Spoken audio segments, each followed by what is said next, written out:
Hi there. There's a spot I like to hang out by the water. It's a big rock and it has this crevice in it. I feel like there's power that comes from both the rock and the crevice in the rock. It's by the water's edge. I'll go sit on top of the rock and enjoy the sun, but only at low tide, because at high tide the rock is covered by water. The rock is adjacent to a wall, and between the wall and the rock there's a tiny little tide pool in which can be found periwinkles, crabs, hermit crabs, and some kind of shrimp, among some other things. A few weeks ago, perhaps even a month ago, I was sitting on this rock on my lunch break, and as I approached the rock, I rounded the corner, and there was someone else. It was a youth squatting around the tide pool. It looked like this individual had recently gotten out of school and found their way to the beach alone. But this youth was very preoccupied with that which was within this small tidal pool. And I asked this person, "Do you mind if I sit here and eat my lunch?" Because I didn't want to intrude on the private moment this individual was having. So we both did what we wanted to do, kept to ourselves, minded our own business. And I found it interesting that a thought came in my head that what this youth was doing was very important. And as I thought about the thought, I also thought, I don't even know what the youth is doing. And yet there is some intrinsic value in spending some time alone, exploring, communing with nature, some intrinsic value in introspection, observation.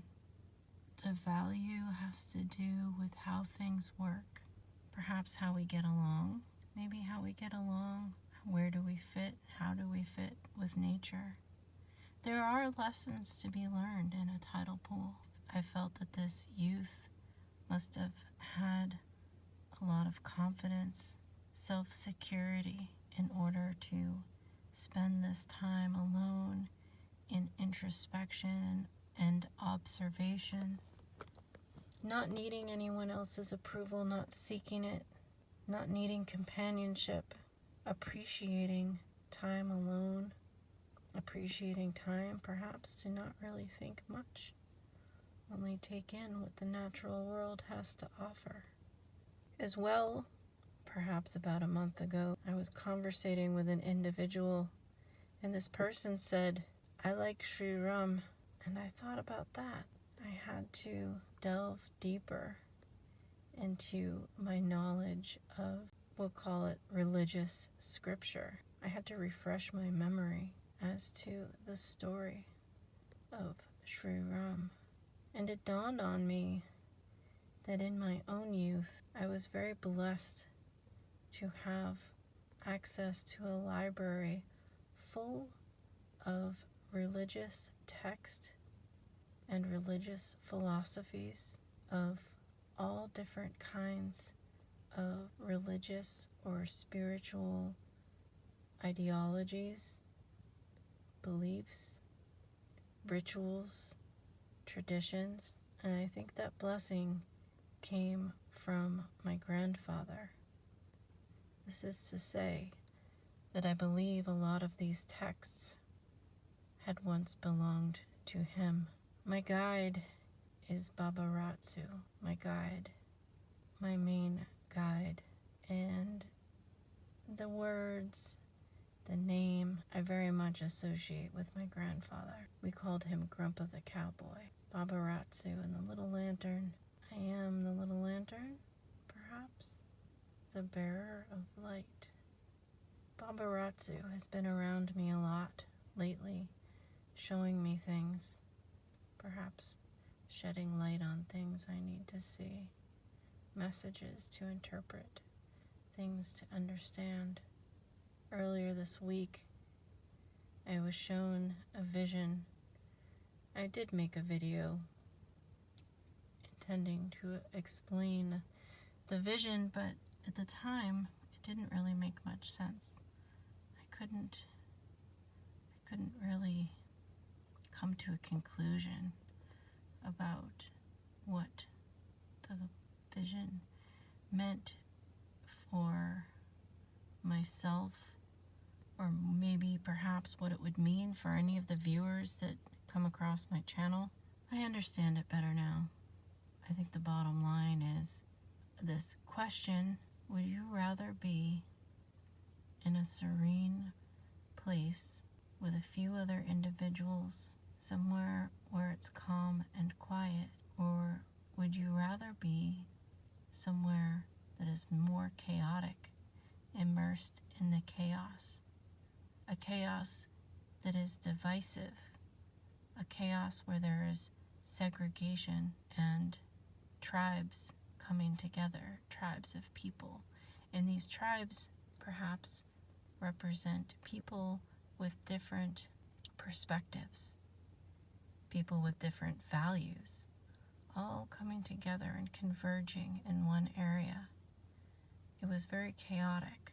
There's definitely more to the vision, but I think for me that's the big takeaway.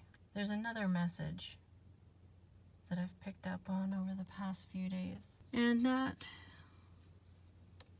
I do intend to share with you, the viewer watching this today. First, there was a masculine energy, and the masculine energy was walking away. It was walking away, seemingly unbothered. However, it was tracking the scent of the female, tracking the female, and yet walking away. A masculine energy, perplexed, obsessed, taken by some feminine energy. And then there is a feminine energy also walking away, yet she is secure and dallies because she does not perceive a threat. She's taking her time, minding her business, doing her thing, and she's not choosing to go in this direction or that direction because of anything in her immediate environment. She's basically following her wisdom, following her intuition, following her nose. She's more focused on her own path, her own survival. She's walking away because that's where the path is leading. That's where prosperity is in a certain direction that is walking away. So perhaps some of you need to hear that. Perhaps that means something to you, my viewer, and you could figure out if you are one or the other. If you're walking your path, where are you going? Are you chasing after something? What is it? What is the focus of your attention? Is there something from which you are walking away? Something else you'd like to pursue? Something else that draws your attention? I recently watched a video by another tarot reader. It said something about, I believe it was 2024, the year of the pivot. Pivoting. It is a change in direction. It is a change in your focus, the focus of your attention. And also, tonight, a quick message came to me.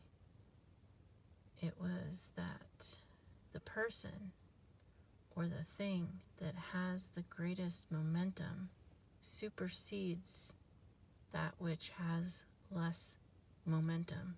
It's not a matter of one is better than another, one is greater than another.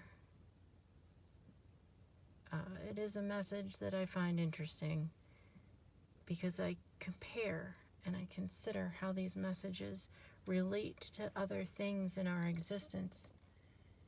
And having lived in a seaport town and taken a quick boating course, I know that there are rules out at sea for boats, the way boats communicate, and which boats need to concede to which other boats. Does it depend on their size, their speed, or modality? Yes. Is it necessarily the case that whichever vessel has the most momentum has precedence before any of the other vessels? I think that's not always the case. For some reason, I think a sailboat, regardless of its size, may take precedence over a majority of other vessels because it is harder to change course at the drop of a hat. Yet, a very large vessel, like a cargo ship, that also takes a long time to pivot in direction because of its massive size and the momentum it has behind it. It's just something to consider. What are you doing with your life? What are you doing with your energy? Where do you have an excess or abundance of momentum built up? If you are the kind of person that spends several hours sitting and watching TV, for example, if that's something that you wanted to change, if you wanted to become more active, you have more momentum in the sitting, and it would take more effort to change that habit, to pivot, to change the focus of attention.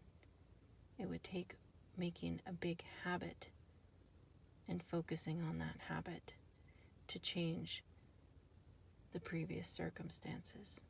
If you're the kind of person that's always on the go and you're wearing yourself out because you're always busy, perhaps you want to spend more time resting, sleeping, or just taking more breaks.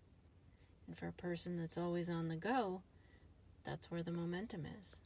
It is hard to readjust and give yourself time. Force yourself to take a break. Force yourself to rest. These are just examples. Where in your own life do you have a momentum built up? Where in your life would you like to change your momentum, change your direction, change your focus, and consider accordingly how much time it might take to build a new habit towards the change in direction. Be kind to yourself if there are habits that you want to break, habits that you want to change, a different way that you want to arrange your schedule. That's the message I have for today. Thank you for coming to my channel, Compass Starlight. Be well.